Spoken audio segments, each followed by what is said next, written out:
Bonjour, qu'est-ce qu'un acide? Qu'est-ce qu'une solution acide? Comment mesurer le pH d'une solution acide?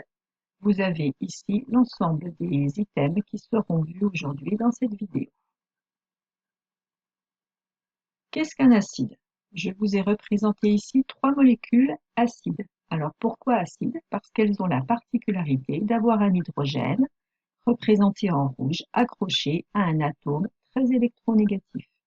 Si bien que la liaison covalente qui lie cet hydrogène rouge avec l'atome électronégatif, cette liaison est très fragile, elle peut facilement être rompue.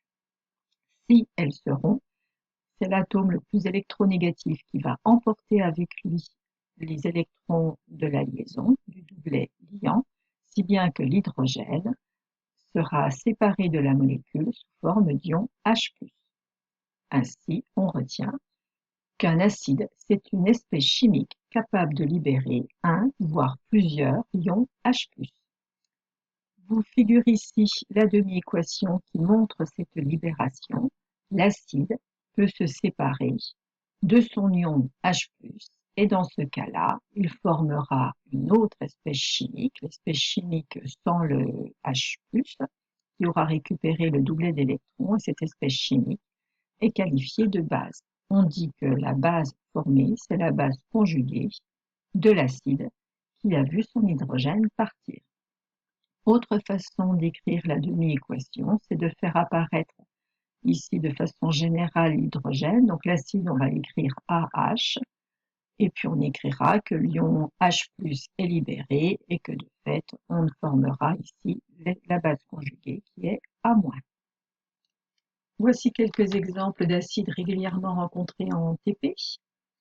Vous avez ici leur formule brute, avec en rouge l'hydrogène labile. Vous avez ici la formule chimique des bases conjuguées.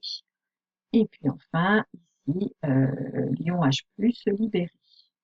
Il faut apprendre à deviner, à retrouver la formule des bases conjuguées formées à partir de la formule de l'acide du départ. On remarque que l'acide sulfurique est particulier, il a 2 hydrogènes labiles. S'il en libère un, il forme HSO4- avec le H+ libéré, et cette HSO4- a aussi un hydrogène labile et peut donc devenir SO4-. On dit que l'acide sulfurique est un diacide. Revenons plus particulièrement sur le cas, par exemple, de l'acide éthanoïque. Donc l'acide éthanoïque a un H labile. Il libère la liaison se rompt, ça libère l'ion H+, et donc l'ion éthanoate. Cet ion H+, que peut-il bien devenir? Si l'acide éthanoïque a été mis dans l'eau, la molécule d'eau va récupérer cet ion H+, pour se lier à lui et devenir l'ion H3O+, si bien que globalement, on peut écrire que l'acide éthanoïque a réagi avec l'eau, ça a fabriqué l'ion éthanoate et l'ion H3O+. L'acide éthanoïque a donné son ion H+, à la molécule d'eau. Il y a eu réaction entre l'acide éthanoïque et l'eau.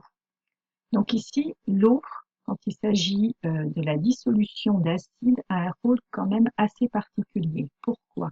Si je mets de l'acide pur dans l'eau, l'eau va jouer son rôle de solvant, va dissoudre mon soluté, qui est l'acide pur, et je vais me retrouver du coup avec une solution acide, dont l'acide pur, ici l'acide éthanoïque, est le soluté, et l'eau le solvant. Mais contrairement aux dissolutions qu'on a vues jusque-là, un acide, lorsqu'il est dissous dans l'eau, l'eau ne va pas jouer que son rôle de solvant, mais va jouer en même temps un rôle de réactif, en arrachant, en prenant avec lui l'ion H+, libéré par l'acide. Donc ici, je vous ai écrit la réaction entre un acide et de l'eau. Cette réaction, elle a lieu lorsque l'acide est dissous. Donc de façon générale, on peut écrire que quand on a un acide dissous dans l'eau, il va réagir avec la molécule d'eau, qui est donc sous forme liquide, pour former un ion H3O+ dissous et la base conjuguée de l'acide dissous. Si bien que la définition initiale d'un acide peut évoluer sous la forme suivante. Un acide, ce sera une espèce chimique capable de produire des ions H3O+, lors de sa dissolution puis de sa réaction avec l'eau. Alors, qu'en est-il du pH d'une solution acide? pH signifie potentiel hydrogène. Il existe une relation directe entre le pH d'une solution et sa concentration en ion H3O+. Une relation directe, mais avec une fonction logarithme à l'intérieur, donc pas si facile à manipuler. Quand je connais la concentration d'ion H3O+, je peux calculer par la formule rouge le pH de la solution. Inversement, par la formule bleue, si je connais le pH d'une solution, je peux calculer la concentration des ions H3O+. Je vous ai mis ici une échelle de pH donc qui va théoriquement jusqu'à 14. Je n'ai pas fait figurer ici toutes les graduations. Et je vous ai mis en dessous la concentration des ions H3O+, que l'on a en solution en fonction de la valeur du pH. La concentration des ions H3O+, est égale à 10 moins pH, donc pH 1, j'ai 0,1 mol d'ion H3O+, pH 13, j'ai toujours un petit peu d'ion H3O+, en solution, mais j'en ai 0,000, donc 12 0 puis 1, donc une concentration très très faible d'ion H3O+, malgré tout. Il y en a quand même un petit peu. On sait que lorsque le pH est égal à 7, la solution est qualifiée de neutre. En dessous de 7, la solution est acide. Au-delà de 7, la solution est basique. Comment je peux avoir accès au pH? En utilisant simplement un indicateur coloré, en utilisant du papier pH ou en faisant une mesure au pH mètre. Juste quelques petits rappels.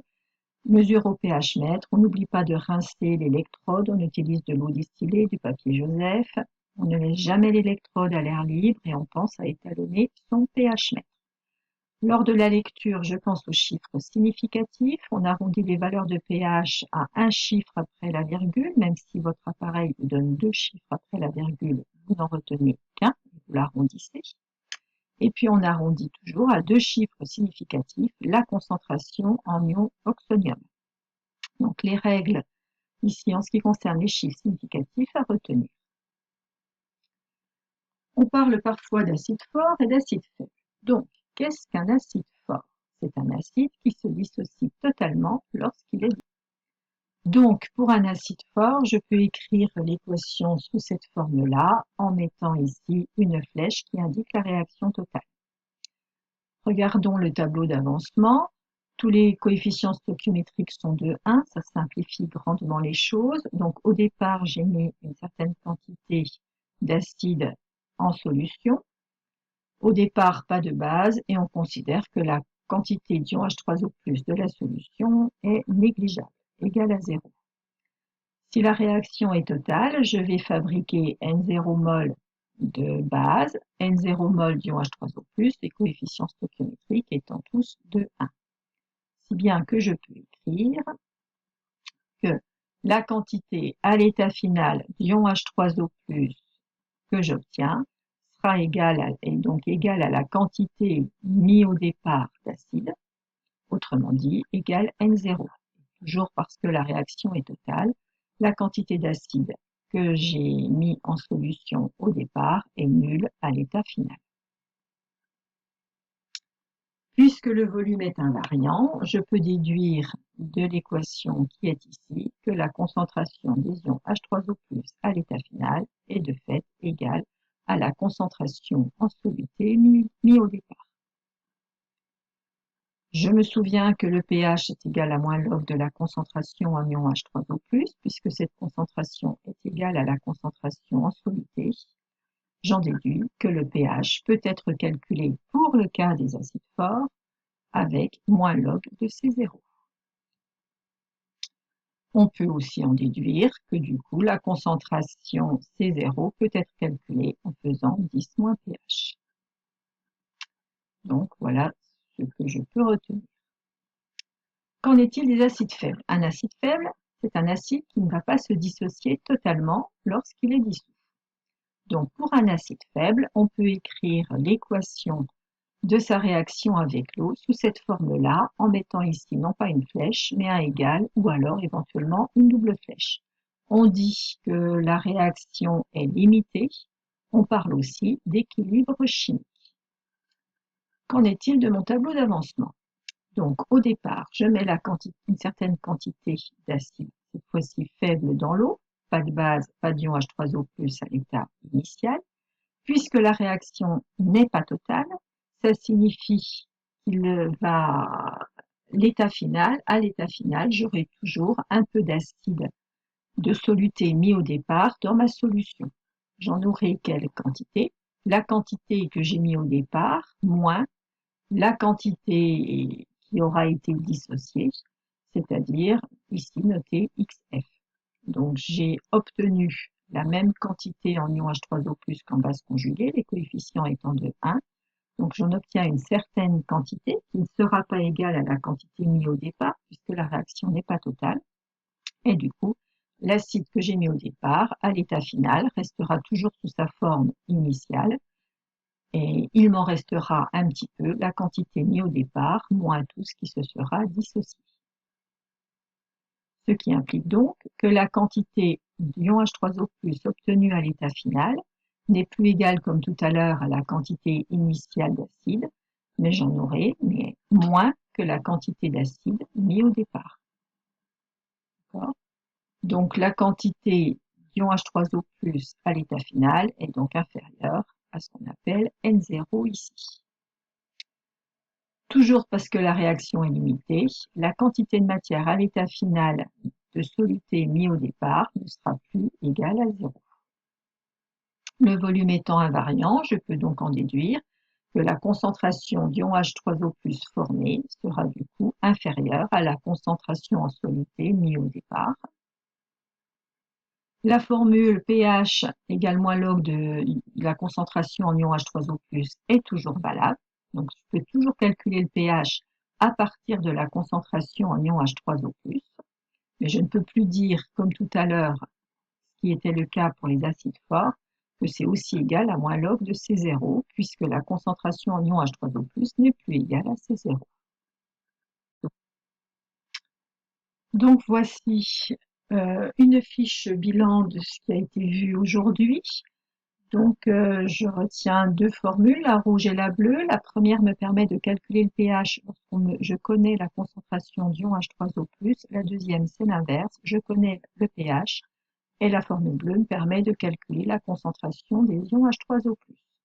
On a vu un petit bilan sur ce qu'on appelle les acides forts. Donc, c'est un acide qui va se dissocier totalement en libérant un ion H+, et en formant la base conjuguée A-. Cet acide fort, s'il est dissous dans l'eau, va réagir avec l'eau, cette fois-ci en tant que réactif, l'eau, et va donner de façon totale la base conjuguée et des ions H3O+. On peut dans ce cas-là calculer le pH en utilisant toujours la formule moins log d'ion H3O+, mais pour les réactions totales, la concentration des ions H3O+ étant égale à la concentration en soluté, je peux calculer le pH en faisant moins log de C0. Et je peux du coup calculer la concentration en soluté en faisant 10 puissance moins pH. Pour les acides faibles, la réaction est limitée. Pour écrire la demi-équation comme la réaction avec l'eau, je dois employer la double flèche. Dans la prochaine vidéo, nous compléterons cette fiche en développant davantage les notions à connaître sur les acides faibles, à savoir Ka, pKa et le taux de dissociation. Donc voilà, la vidéo est terminée. Un dernier petit rappel toutefois, pour bien assimiler et mémoriser sur le long terme, pour que ce qui est compris devienne un acquis, il est nécessaire de voir, de revoir, faire et refaire. À très bientôt.